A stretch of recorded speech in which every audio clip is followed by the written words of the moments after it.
अस्सलाम वालेकुम। आज हम पढ़ेंगे लेसन नंबर 35 इको 403 का। आज हम इसका पार्ट 2 पढ़ेंगे इंशाल्लाह। पार्ट 1 मैंने आपके साथ शेयर कर दिया था। इन्फ्लेशन आज हमारा टॉपिक है। वीडियो पसंद आने की सूरत में आप वीडियो को लाइक करें, चैनल को आप ज़रूर सब्सक्राइब कर दिया करें। इस तरह हौसला अफजाई होती है, फिर इंसान का मज़ीद वीडियोस बनाने का भी दिल करता है। पता चलता है कि आप लोग अच्छा फीडबैक दिया आपने बाकी लेक्चर्स पे भी, उसके लिए भी आप लोगों का शुक्रिया। इन्फ्लेशन स्टार्ट करते हैं। Almost all economists agree that the government's indebtedness should be measured in real terms not in nominal terms. यानी कि जितने भी इकोनॉमिस्ट हैं वो आपस में इस बात पे एग्री करते हैं कि इसे जो हमारी इन्फ्लेशन है इसे हमने रियल टर्म्स में हम इसे क्या करेंगे, मेजर करेंगे। नॉमिनल टर्म्स में इसे मेजर नहीं करेंगे। The measured deficit should equal the change in the government's real debt, not the change in its nominal debt. However, the commonly measured budget deficit does not correct for inflation. Suppose the real government debt is not changing. In other words, in real terms, the budget is balanced. In this case, the nominal debt must be rising at the rate of inflation. Delta D over D equal है पाई, wear पाई मैंने आपको पहले भी बताया था, show करते हैं inflation को। Pi is the inflation rate and D is the stock of government dept.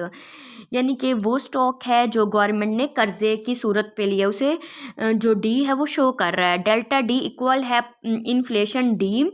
So by looking at the change in nominal डेप्ट delta D about budget deficit of inflation पढ़ रही हूँ मैं इसे पाई को, क्योंकि ये इन्फ्लेशन को शो करते हैं। Can be reported hence most economist believe that the reported budget deficit is over stated by the amount inflation D.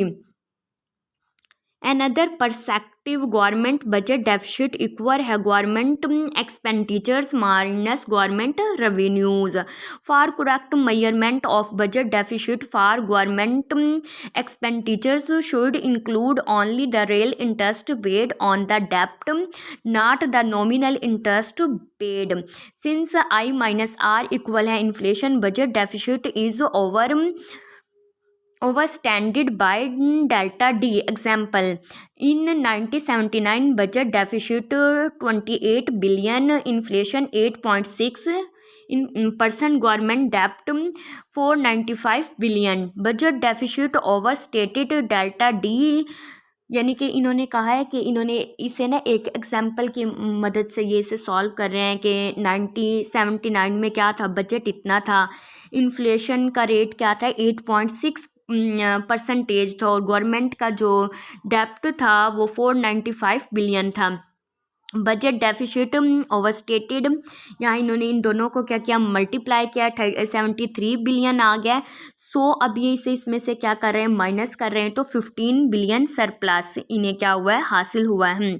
Capital assets, बाज़ दफ़ा क्या होता है कि मुल्क के पास क्या होता है, मुल्क को इतने कर्जे की ज़रूरत नहीं होती, बाज़ दफ़ा ज़्यादा कर्जा भी ले लिया जाता है। Capital assets, an accurate assessment of government's budget deficit requires accounting for the government's assets as well as liabilities, particularly when measuring government overall indebtedness. We should subtract government assets from government debt. So government budget deficit equal है change in debt minus change in assets.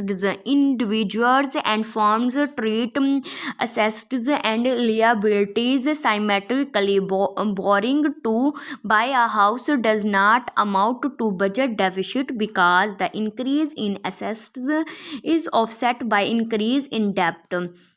and thus no change in net wealth. A budget procedure that accounts for assets as well liabilities is called capital budgeting because it takes into account the change in capital.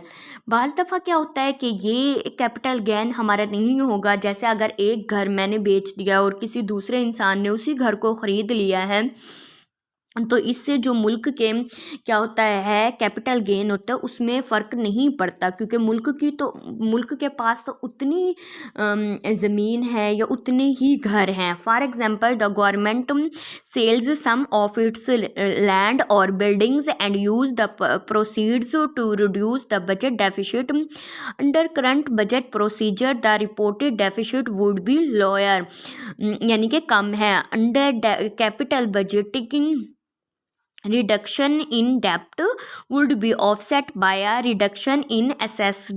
Similarly, government borrowing to finance purchase of capital assets would not raise budget deficit. Problem with capital budgeting. It is hard to decide which government expenditures should count as capital expenditures. Uncounted liabilities. Merging budget deficit may be misleading because it excludes some government liabilities. Pension of government workers, जो government workers हैं उनकी जो pension है. Social security system. social security liabilities can be differentiated from government debt. Let the government can always choose not to repay of its debt. अब क्या है, कुछ ऐसी क्या होती हैं लियाबिलिटीज़ होती हैं जिन्हें हम काउंट नहीं करते, उन्हें अनकाउंटेड बोला जाता है. तो ये भी आपका एमसीक्यूज़ के लिहाज से भी इम्पोर्टेंट है और शॉर्ट क्वेश्चन के लिहाज से very important. The business cycle. Changes occur automatically in response to a fluctuating economy. कि जब इकोनॉमी में क्या होता है, अगर इन्फ्लेशन इंक्रीज़ होगी, प्राइजेज़ इंक्रीज़ होंगी ड्यू टू इन्फ्लेशन, तो उसकी वजह से इकनॉमी पे भी क्या होगा, असर होगा. एग्जाम्पल, इनकम अगर क्या हो रही है, डिक्रीज़ हो रही है, तो पर्सनल टैक्सेस भी क्या होंगे, डिक्रीज़ होंगे. प्रॉफिट्स अगर डिक्रीज़ हो रहा है तो कॉरपोरेट टैक्सेस क्या होंगे, डिक्रीज़ होंगे. नंबर ऑफ नीडी पर्सनस अगर इंक्रीज़ हो रहे हैं तो उसकी वजह से क्या होगा, गवर्नमेंट के जो एक्सपेंडिचर्स हैं वो भी इंक्रीज़ होंगे, और जिसकी वजह से जो बजट में डेफिसिट है वो भी क्या होगा, इंक्रीज होगा. These automatic change are not errors in measurement since government theory borrowers in such situations. तो इन सिचुएशंस में गवर्नमेंट को क्या करना पड़ता है, उधार लेना पड़ता है, कर्ज लेना पड़ता है सिचुएशन को देखकर इकोनॉमी को चलाने के लिए. But this makes it difficult to use deficit to monitor change in fiscal policy. The deficit can either fall or rise either because government has changed its policy or economy has changed direction. कि क्या होता है कि अगर हम किसी भी मुल्क की इकोनॉमी को चेंज करें, इकोनॉमी की चेंज अगर हम चेंज कर दें उसके डायरेक्शन को, तो गवर्नमेंट की पॉलिसी और उसकी प्लानिंग बहुत अच्छी होनी चाहिए, ताकि अगर हमारी मुल्क की इकोनॉमी अच्छे से ग्रो करेगी तो मुल्क भी क्या करेगा, तरक्की करेगा. वीडियो पसंद आने की सूरत में वीडियो को लाइक करें और चैनल को ज़रूर सब्सक्राइब करें. शुक्रिया.